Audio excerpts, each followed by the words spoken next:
Olá, sou a professora Irene. E eu sou o professor Fábio Ferraz. Prepare-se para ampliar seus conhecimentos. Vamos lá? Na aula de hoje, nós iremos falar sobre a bioquímica celular. Ou seja, iremos fazer uma introdução sobre os nutrientes do organismo, como a água e sais minerais, os carboidratos ou açúcares, os lipídios ou gorduras, as proteínas e os ácidos nucleicos, como DNA e RNA. Mas antes de falarmos propriamente dos nutrientes, vamos falar sobre o metabolismo. Então, o que vem a ser o metabolismo? É um conjunto de reações químicas orgânicas necessárias à vida do organismo. Então, basicamente, as nossas células, elas trabalham com os nossos nutrientes e esse trabalho que elas fazem nós chamamos de metabolismo. Então, metabolismo seria transformação. E nós podemos dividir o metabolismo em duas partes. Uma que nós chamamos de anabolismo e uma outra que nós chamamos de catabolismo. O que vem a ser o anabolismo? Ele está envolvido com os processos de crescimento e desenvolvimento do organismo, enquanto que o catabolismo ele está envolvido com os processos de emagrecimento e diminuição, entre aspas, do organismo.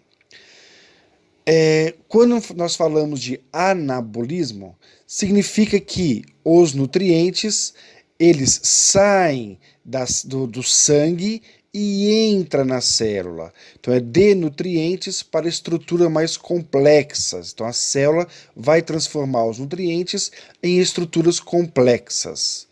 E quando nós falamos de catabolismo, seria de estruturas que já estão nas células complexas e o corpo vai quebrar, vai queimar essas estruturas em uso do organismo. Ou seja, então as estruturas que o organismo vai usar, nós vamos fazer o chamado catabolismo.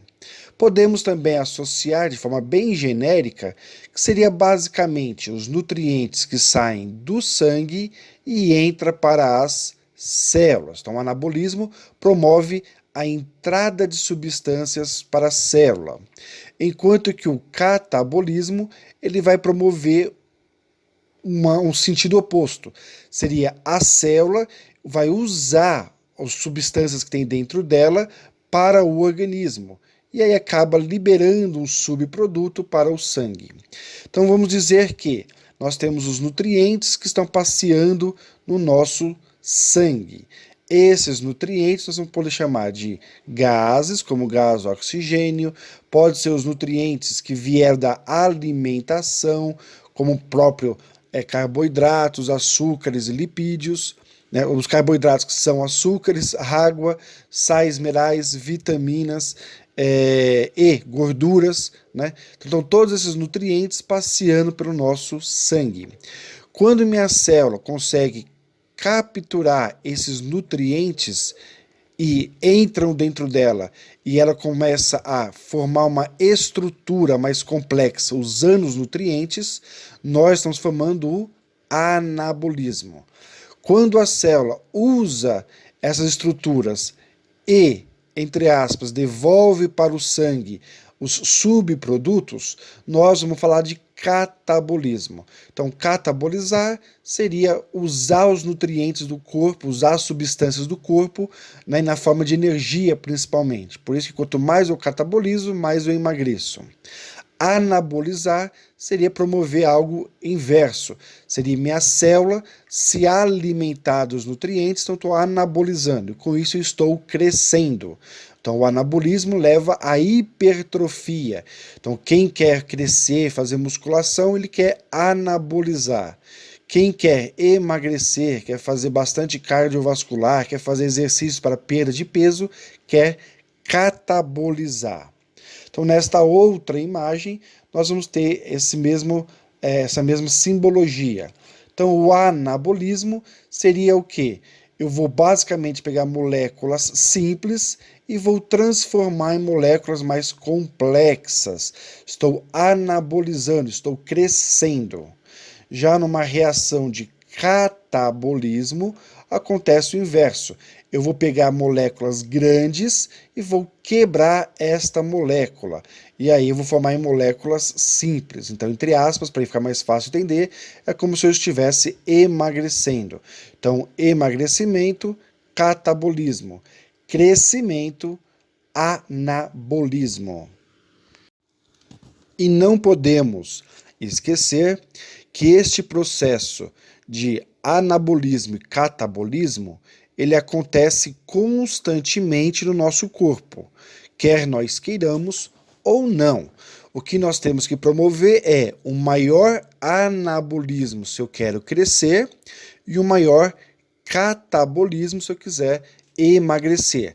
Mas as nossas células, elas vivem nesse processo de anabolismo e catabolismo constantemente. Então, o metabolismo ele está constantemente ocorrendo em nossas células. Então, o metabolismo do tipo anabolismo e do tipo catabolismo, eles estão numa forma de ciclo celular. Uma outra coisa que nós temos que falar antes de iniciarmos sobre os tipos de nutrientes é diferenciar o que é alimento e o que é nutriente. De forma bem genérica e objetiva, nós podemos dizer que alimento é tudo aquilo que nós ingerimos. Então, tudo que nós ingerimos, tudo que nós comemos, nós podemos chamar de alimento. Porém, o que é o nutriente?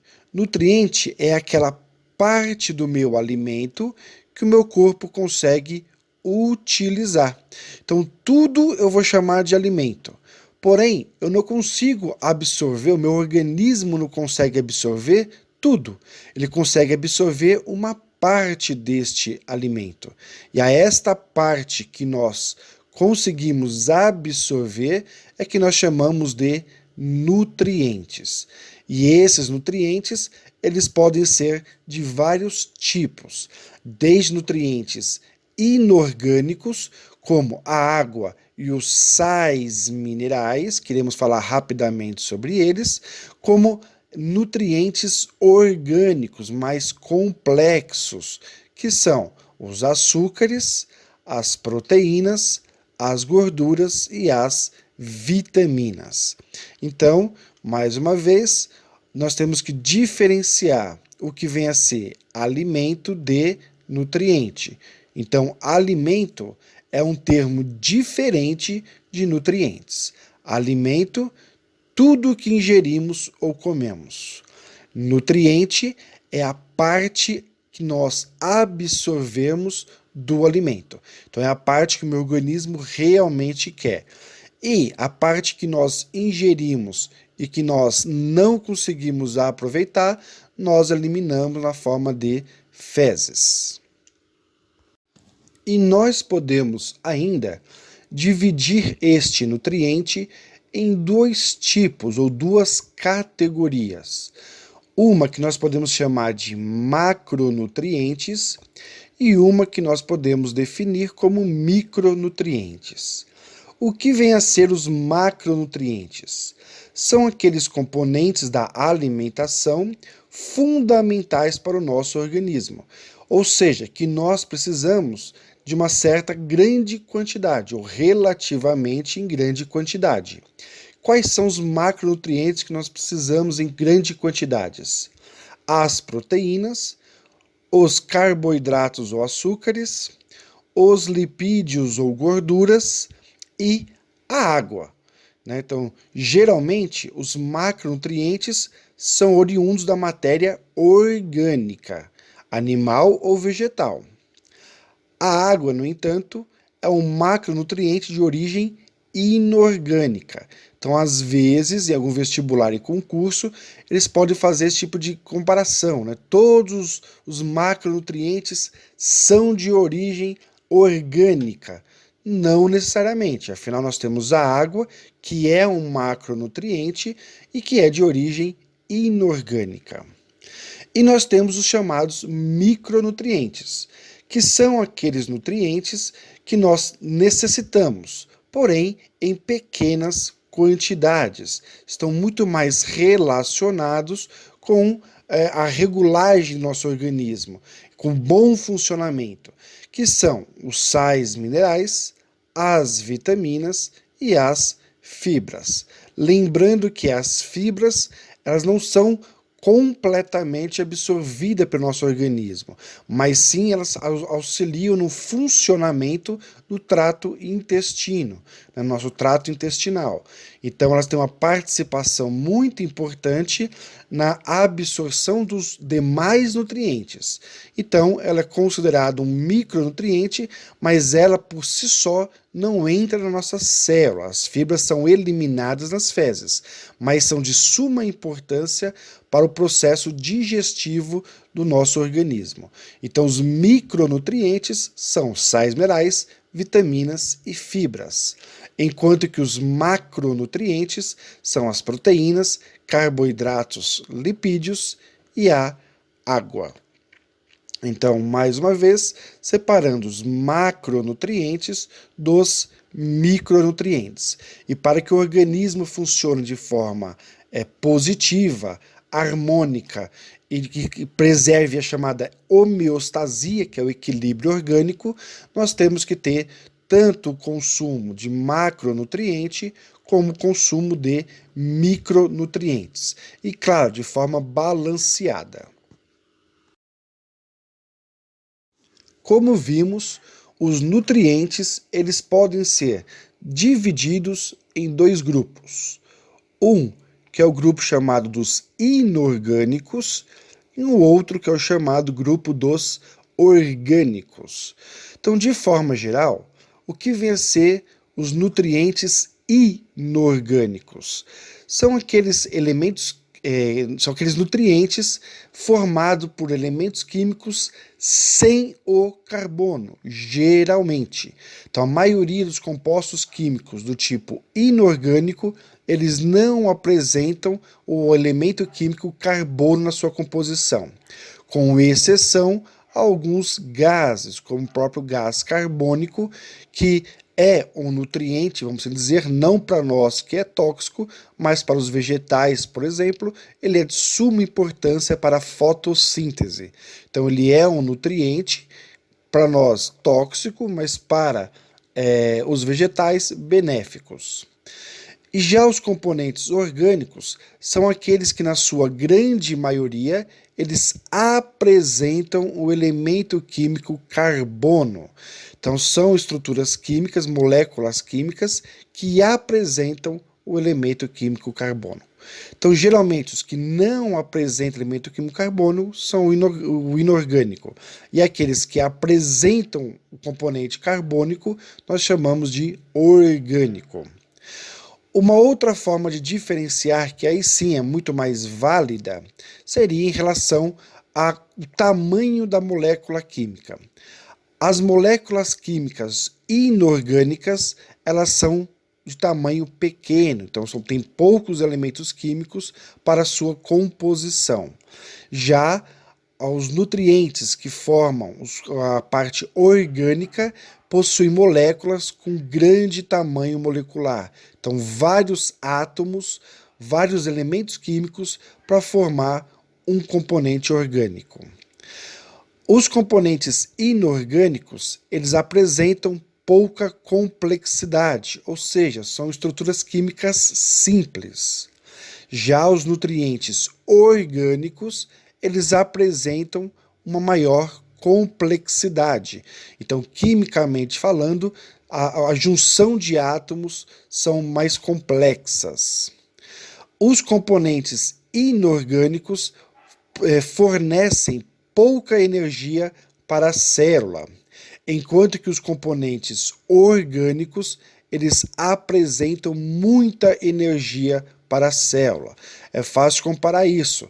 Se eu pegar a molécula de água, quantas calorias tem esta água? Zero, praticamente. Tem um pouco de sais minerais, se for água potável mineral, vai ter um pouco de minerais. mas em nível calórico está aproximadamente em zero, quando não for zero.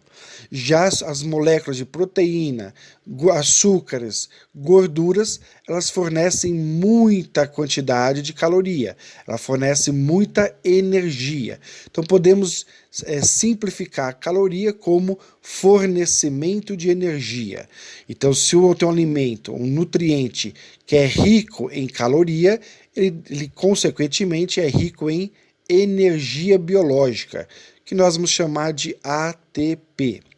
Já se eu tenho nutrientes que têm pouca energia, então eles têm pouco ATP, ou fornecem pouca matéria-prima para a produção de ATP. Então, as moléculas orgânicas, né, os nutrientes orgânicos, são as proteínas, os glicídios, que são chamados de açúcares, os glicerídeos, que são as gorduras ou lipídios, e as vitaminas. E do lado dos inorgânicos, nós temos o gás do oxigênio, que para nós é de suma importância para a produção do ATP. Nós temos o gás carbônico, que para nós é tóxico e é eliminado na produção de ATP. Quando da produção de ATP, um dos subprodutos que nós temos são os gás carbônico. Nós usamos o gás oxigênio, produzimos na nossa mitocôndria dentro da célula o ATP e como subproduto nós liberamos o gás carbônico, que para nós é tóxico. Porém, esse gás carbônico para os vegetais fazem a fotossíntese e devolve o gás oxigênio para a atmosfera. Então, há um ciclo deste gás que pode ser visto no ciclo biogeoquímico, na nossa aula de ciclo biogeoquímico. E nós temos os sais minerais, que são substâncias reguladoras do organismo. Então, quanto à parte de divisão inorgânica e orgânica, nós temos componentes inorgânicos, água, sais minerais. Componentes orgânicos, né, dos nutrientes, nós temos as proteínas, lipídios, carboidratos, ácidos nucleicos e vitaminas.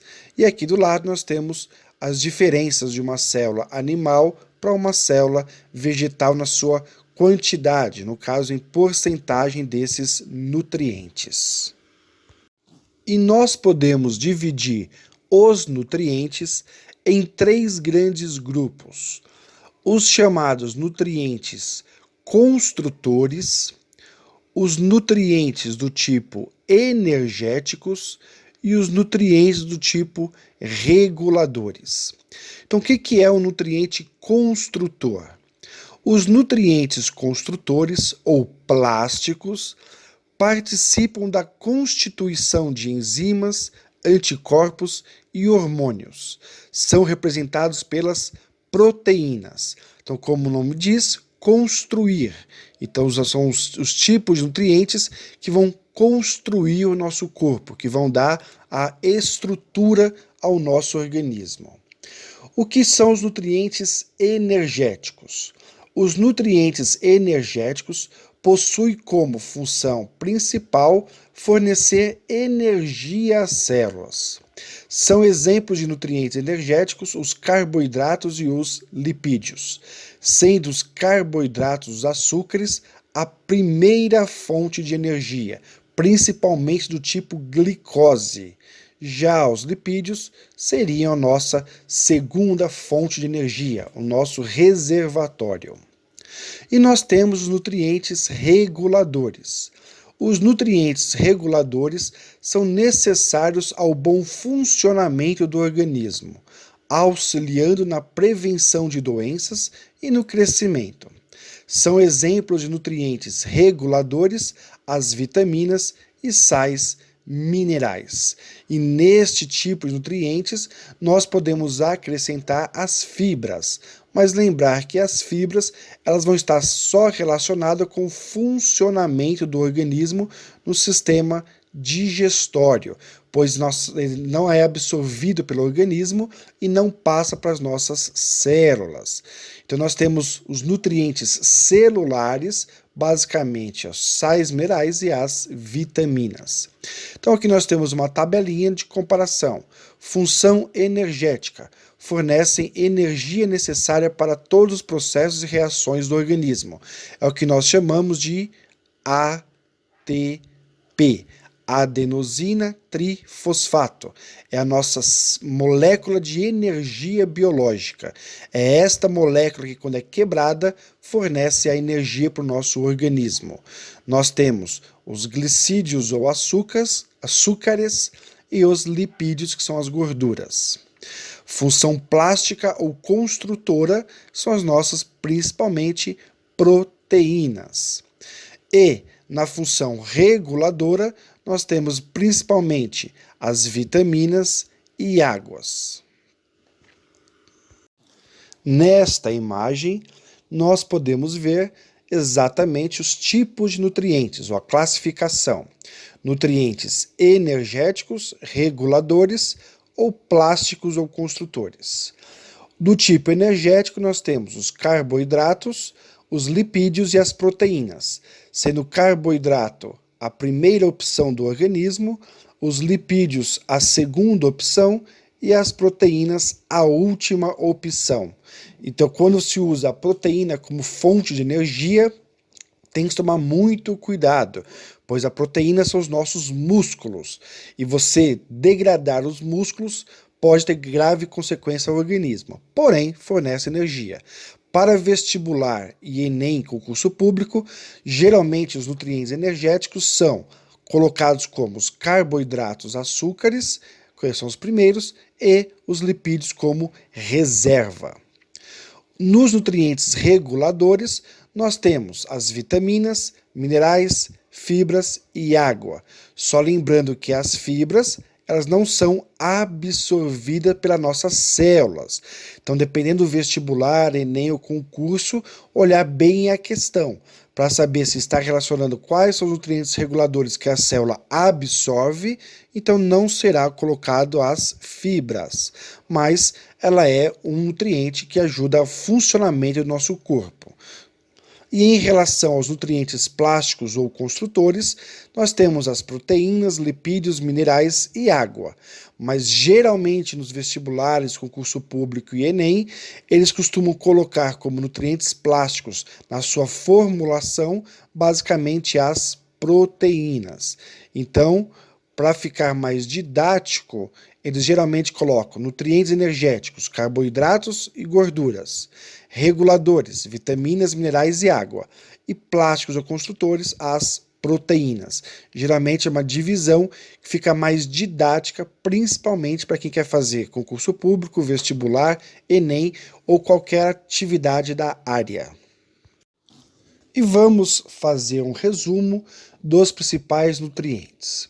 Então, em relação à água, lembrar que ela é um nutriente inorgânico e é essencial para todos os seres vivos. Tem como fórmula química o famoso H2O, que significa 2 átomos de hidrogênio e um átomo de oxigênio. Então, o conjunto de moléculas de H2O, H2O, H2O vai formar a substância água. Esta água se distribui no corpo durante a nossa idade de forma diferente. Então, quando o feto, basicamente 100% do feto é a base de água, quando nós saímos, estamos na forma de criança, bebê, 80%, quando adultos, 70%, e conforme vai se passando as idades, o volume de água no nosso organismo vai diminuindo. A água tem umas funções importantes no nosso organismo. Faz o controle de temperatura, principalmente no nosso caso, que nós somos homeotérmicos, ou seja, mantemos nossa temperatura constante. A água favorece o permanecimento dos 36,5 graus, que é a nossa temperatura constante. A água vai dar o volume celular. 70% da célula, que é o que forma o citoplasma, é a base de água. A água auxilia no transporte de substância, afinal ela faz o tecido aquoso, um meio aquoso que é o nosso sangue. A água participa em diversas reações químicas, como reação por hidrólise e a síntese por desidratação. Então, resumidamente, o que é a reação por hidrólise? Hidro, água, lise, quebra. Então, quando eu tenho uma substância qualquer, eu vou inserir água nessa substância e então eu quebro a substância, formando dois subprodutos. A esse processo eu chamo de reação por hidrólise. Quebrei, formei duas substâncias inserindo a água. E o que vem a ser a síntese por desidratação? Desidratar, retirar a água. Então, se eu tenho a substância 1 e substância 2, eu vou juntar essas substâncias, nessa união de substâncias vai formar um subproduto que é a água. Então, quando eu tiro a água de um sistema, eu formo a síntese por desidratação. Quando eu insiro a água no sistema, eu vou fazer a chamada reação por hidrólise. E nós temos os sais minerais. Como nós já vimos, eles participam da regulagem e manutenção da homeostasia. O que é a homeostasia? É o chamado equilíbrio orgânico. Então, o nosso corpo, para se manter equilibrado, eles usam os sais minerais como uma forma de equilibrar o nosso organismo. Os sais minerais são divididos em sais minerais do tipo macronutrientes, são muito necessárias, e sais minerais do tipo micronutrientes, pouco necessário para o nosso corpo, mais essenciais. Nós temos a tabela dos macros, que é o cálcio, cloreto, magnésio, fósforo, potássio, sódio e enxofre. E nós temos os micronutrientes, que seria o cromo, cobalto, cobre, iodeto, fluoreto, manganês, molibdênio, selênio, ferro e zinco. Então, basicamente, nós temos aqui onde encontrarmos esses micronutrientes e quais as suas principais funções. E nós temos nutrientes orgânicos, que são aqueles nutrientes mais complexos, que são subdivididos em glicídios, açúcares, lipídios, gorduras, proteínas e os ácidos nucleicos. Então, os açúcares nós temos como os principais a glicose, a frutose e a galactose. Eles são basicamente encontrados nas frutas e cereais e farelos, sendo as frutas o meio mais saudável de consumir os carboidratos. Só relatando que nós temos os carboidratos simples e os complexos. Os simples, como açúcar refinado, não é ideal para o nosso consumo, enquanto que os carboidratos mais complexos, que estão nas frutas e principalmente nos vegetais, seriam mais indicados. Os lipídios, eles são gorduras, e assim como os carboidratos, nós temos gorduras boas e gorduras ruins. As gorduras ruins, elas realmente devem ser eliminadas do nosso cardápio, mas as gorduras consideradas boas, como azeite de oliva, abacate, em algumas carnes mais gordurosas, algumas leguminosas, seria muito interessante. Então, as gorduras por si só, elas são saudáveis, desde que você saiba escolher qual tipo de gordura. Então, as gorduras saudáveis são aquelas geralmente encontradas no abacate, em algumas carnes e em algumas leguminosas. As proteínas é a base dos nossos músculos. Então, basicamente, as proteínas são encontradas principalmente nas carnes, nos ovos e em algumas leguminosas também. De antemão, nós temos dois tipos de proteínas.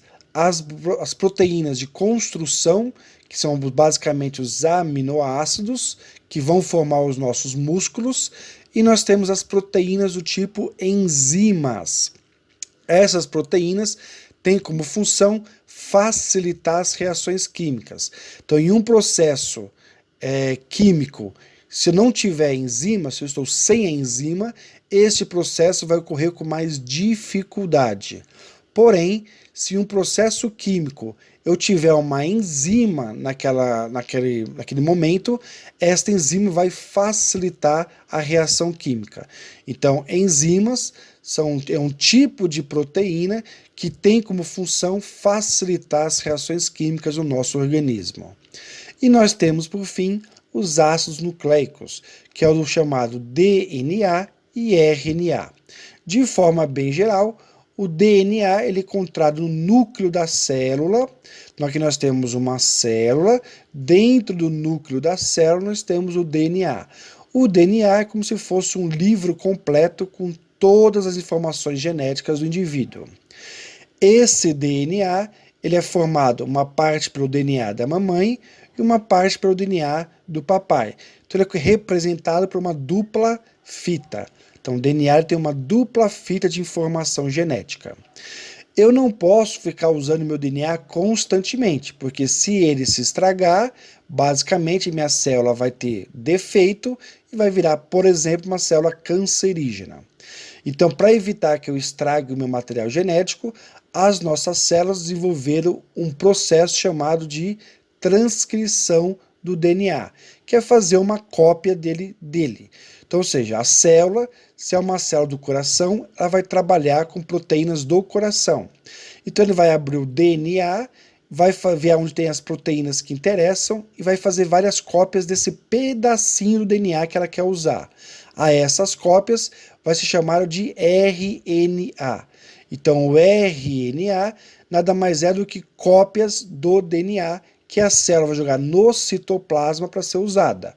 Então, o DNA é encontrado no núcleo e o RNA é encontrado no citoplasma. E, basicamente, esses são os nutrientes. Então, nós temos a água, os sais minerais, matéria inorgânica, e nós temos nutrientes orgânicos, glicídios, que são os açúcares, lipídios, gorduras, proteínas e ácidos nucleicos. E damos assim por encerrado a nossa videoaula e esperamos vocês no nosso próximo vídeo. Obrigado a todos e até lá. Agradecemos o seu interesse Continue buscando sempre o seu conhecimento. e continue a assistir às nossas aulas. Até mais!